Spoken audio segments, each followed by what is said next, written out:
Well, La Silla Vacia is an investigative political blog that tries to explain how power is exercised in Colombia. And the organization is a very small organization. I founded it and I work with three more journalists. And we have one designer and one engineer. And we put out every day, we update two original stories. And we have about 14 blogs that are written by other people for free. And we have a debate section where about 60 people participate voluntarily also around a hot issue of the week.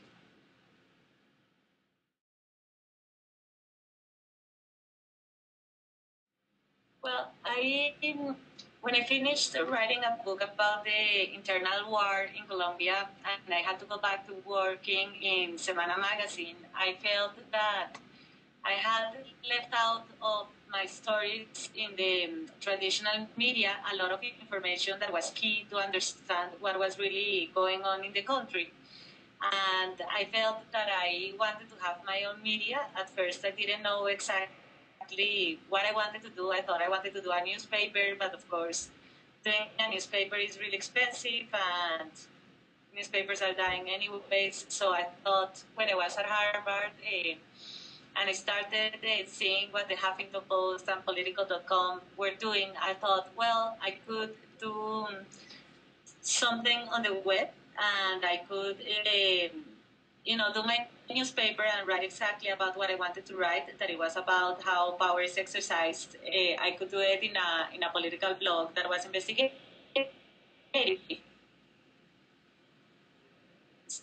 So, so I guess that during the I do this in Colombia also.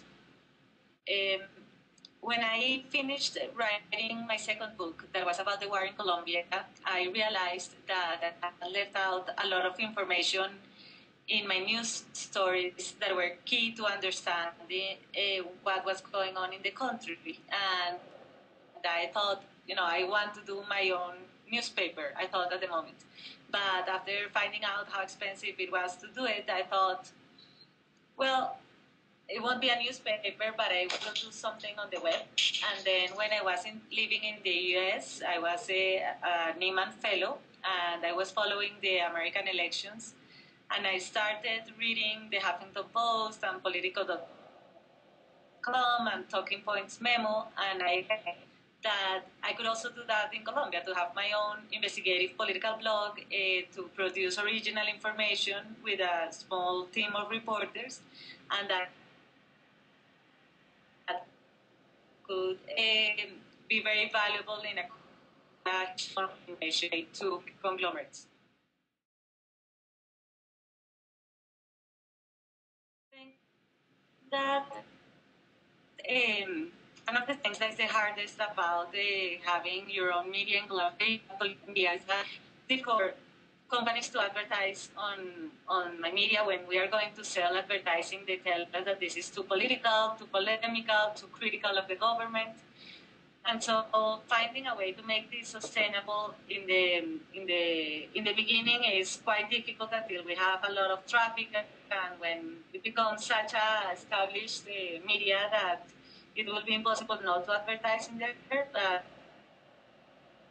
in the beginning, it will give it will give me some able to find other resources to sustain the rest of the operation.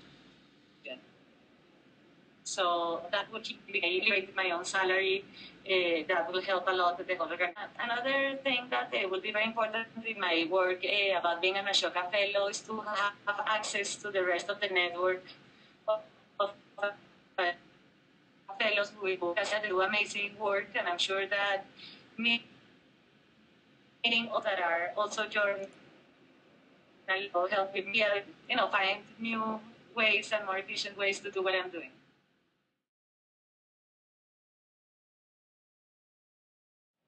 For example, the character plans of the president, I did it with two Ashka that Maria Lucia Roa in recycling organization. I've also, I know some of the fellows that I wrote. For example, there is one professor Tocon batch of a local high school. I wrote a story about that woman, and I actually helped support one of her students with other friends. After doing that story, we paid the university of one of those students to come and study, and he's now working in Congress with one of the representatives. So I've known a lot of fellows, and either I have written about them or I'm friends with them.